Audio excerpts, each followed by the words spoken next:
Uh, First of all, it gives me great pleasure to be here because, as PS Kibicho said, IG, you have kept the tradition of ensuring that every year you hold this meeting, although this year it has some special significance because we are preparing ourselves for the general elections. We have met here today to review the state of security in the country and our readiness for the next general elections, because we begin now the countdown to preparing for the general elections. So first of all, I want to start by discharging my first duty and obligation, which is to convey to you and to bring to you regards and good wishes from His Excellency, our President and Commander-in-Chief of the Kenyan Defense Forces, Honorable Uhuru Kenyatta. His Excellency the President, in addition, asked me to say the following 2 points to you. One, that he is grateful for the work that you do. And because of the commitment and the level of professionalism that you have displayed recently, the confidence of the public has continued to grow in our police service. And indeed, as PS Kibicho pointed out, our country is safe and secure. And we are going about economic activities uninterrupted because of the work that you men and women in uniform do for our country. And on behalf of our grateful nation, His Excellency the President asked me to say thank you to you. Secondly, His Excellency the President asked me to say this to you, that of course he's looking forward to meeting with you during our joint security conference, which will happen later in the year, bringing us together with our colleagues in the National Government Administration. But he asked me to say thank you to you for a second reason. Since March last year, as a country, we confronted the challenge of COVID-19. We have put in place so many containment measures, and our security teams, especially you, the police officers, have been at the forefront working with our national government administration officials to enforce these containment measures. By and large, although we continue to suffer and we are not out of the goods yet, you have borne the brunt of working with our population to enforce the containment measures. And for this, we thank you for the sacrifices you have made and the commitment you have shown. And His Excellency the President asked me to register his personal gratitude to you for the manner in which you have helped enforce the containment measures.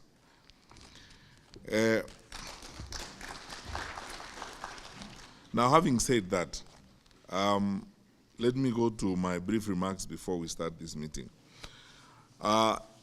Recently, we met the county and regional commissioners who are critical role players in preparing ourselves for the elections. We pointed out a number of things that we need to do. We've done well, and shortly I am personally looking forward to the presentation of the report on the Police Performance Delivery Index, which I am happy about because we decided that we are going to measure ourselves by surveying public opinion on the work that we do. And since 2009, when when the confidence of the public was at 29%, it has now grown, and we are soon going to see the report when it's presented to us, that shows that we have achieved about 63% level of confidence by the public.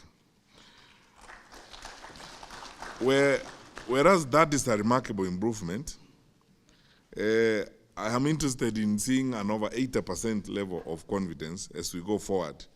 And I hope, IG, as we spend our time here today, we are also going to very candidly look at what is it we need to do to deepen the confidence of the public in the work that we do.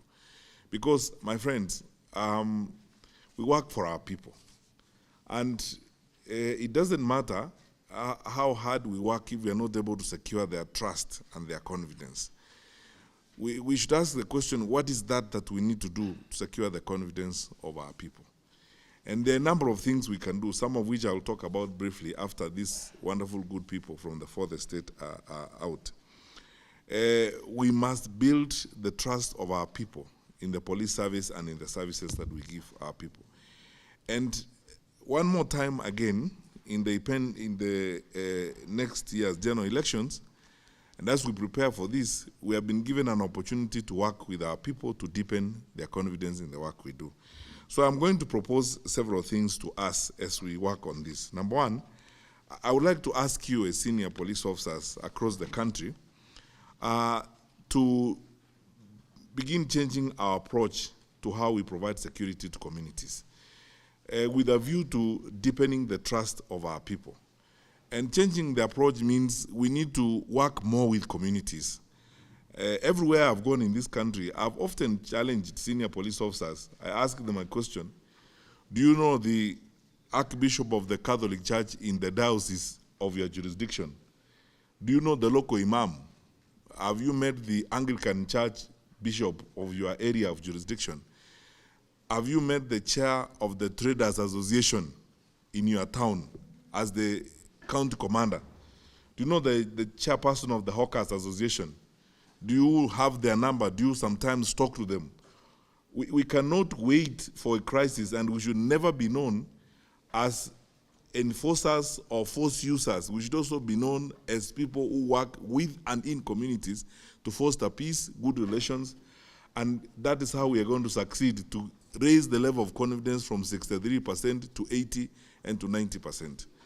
We must change the way we work. And then for us to keep the country stable and secure as we go through the electoral cycle, we have to do those things that will build and enhance relations with our people.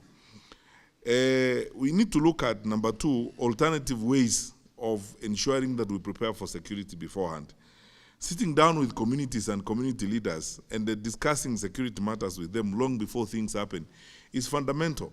For those of you whose jurisdictions cover urban areas, sitting together with neighborhood associations and leaderships of those neighborhood associations will enhance the confidence of our people, but also give you information you need beforehand to deal with providing security to our people.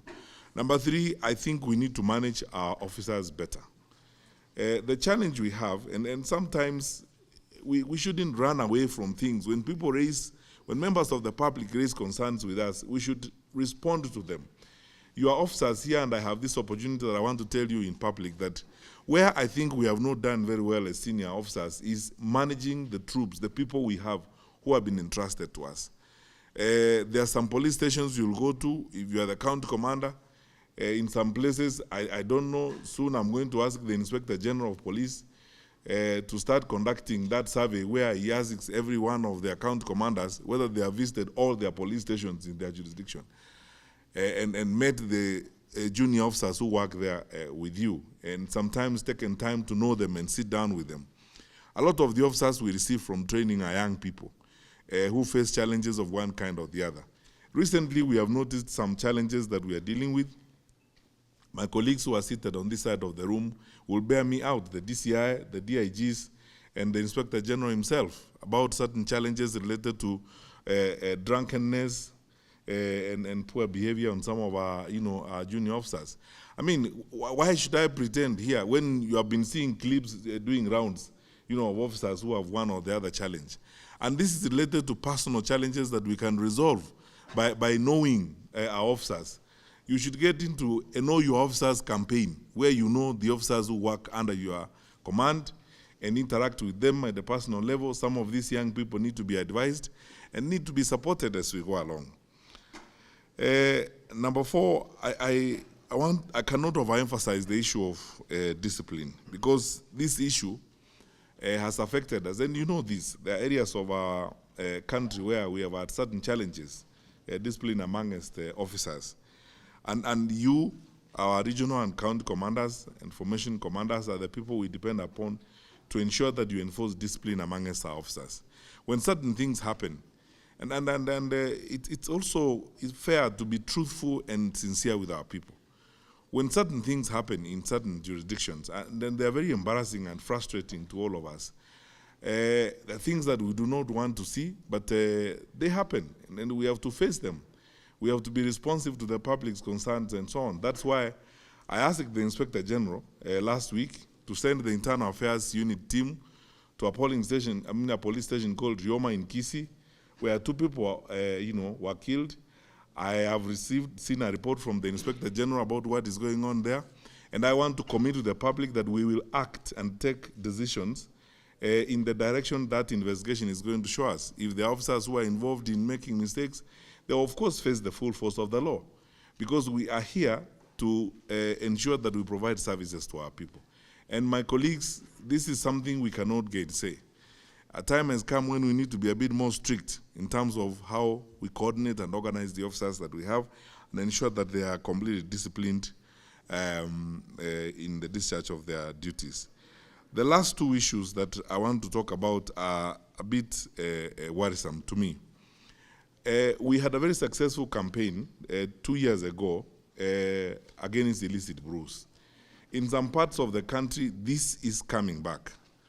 You know yourselves, you know your areas of jurisdiction, where again we have seen an increase and a new culture of consumption of illicit brews. I believe at the end of this conference, you will leave with the resolve and ask our senior officers when they go to the field to address this matter and sort it out effectively. Lastly, I thank you because the levels of petty crime have reduced significantly in many of our urban areas, as my colleague the PS pointed out. And this is because of the work that you do. The regional and county police commanders who are here, I want you to know we are very, very grateful. Some of your patrols, I mean, every day by 4 a.m. in the morning, we get reports from you, through the IG and what is going on. We are very grateful because of the level of care and alertness that you have maintained, so that those patrols have yielded the results that we desire, namely to ensure that we remove bad elements from our midst. But there are certain parts of the country where you see an emerging wave that we need to address immediately, whether it involves, abductions, or it involves, these criminal business attitudes. Because, let's face it, some of our people also are irresponsible. We are having some predatory business habits where people get into informal but criminal business arrangements, and when they go south or when they don't go right, they now resort to murdering each other. We need to find a way of dealing with some of these groups. And as I said earlier, if we engaged the communities effectively all the time, we will know when this is happening. And we will be able to pick out some of these cartels before they start sorting each other out, and then in effect creating an impression in the country that we have a challenge which we don't. On the issue of these abductions, we have agreed with the Inspector General of Police and the DCI that we will not only step up, but we will deploy special and aggressive resources to deal with these issues. It's a very small matter. Already the DCI has made excellent successes in tracking down some of this, and I'm confident myself that whatever other groups that may be remaining, we will sort them out. My last point is the issue of hate speech as we prepare for elections. Fortunately, for us especially, many of you, our senior police officers, are people who have been here before. You have seen these things. You have dealt with some of these problems. And as I said last week, we are better prepared now and better organized now than we were before. We are going to have our multi-agents team, the technical arm that is coordinated by our peers, begins the roadmap and the countdown from next week, which means we look at the map across the country, areas where we think there may be hotspots or where things may happen that we need to check so that we are totally prepared to deal with them. But I want to ask you, my brothers and sisters, you are Kenyans as much as we, your leaders, are, as much as those politicians are. Do not be intimidated, and let us not give in to anything that will hurt the stability and security of our country. This is our only home on earth. We have a duty to ensure that this country is stable, is secure, and Kenyans go about their activities. As you all know, this madness is not usually perpetuated by ordinary wananchi, because after all, right now they are going about their activities, they have no problem with anyone, they are in their marketplaces, they are doing their business, they are interacting amongst themselves without a problem. So why should they fight tomorrow and the day after? It's because some desperate politician is inciting them, or some people who have certain challenges and are greed about getting political power are inciting them, and they want them to fight. We should never allow this to happen. And I ask you to be firm, be very decisive, and to ensure that the law is followed. We'll talk some more about this, and I'm sure that the Inspector General is also prepared to discuss with you some more about this. This is the stuff that we are going to spend time doing. For the next 12 months, we are going to do all the simulations, all the planning that we need to do, and ensure that we are ready to support a very, very peaceful electoral process in the country, so that we should never have the challenges we have had in the past. Why should it be that during every election year, we even have challenges in the economy because businesses are hurt and affected and so on? We are determined to make sure that this time around that does not happen. And I'm grateful to our Inspector General for the planning that he has shown us, the team that he has put together with the DIGs and the DCI. The work that has gone on is brilliant. I'm personally very satisfied and happy about it, and we'll continue to support you as you move along in the field. I thank you very much, and with these remarks, it's my distinct honor and pleasure to declare IG's conference officially open. So, Wangoi, may I now request that we have a closed door meeting?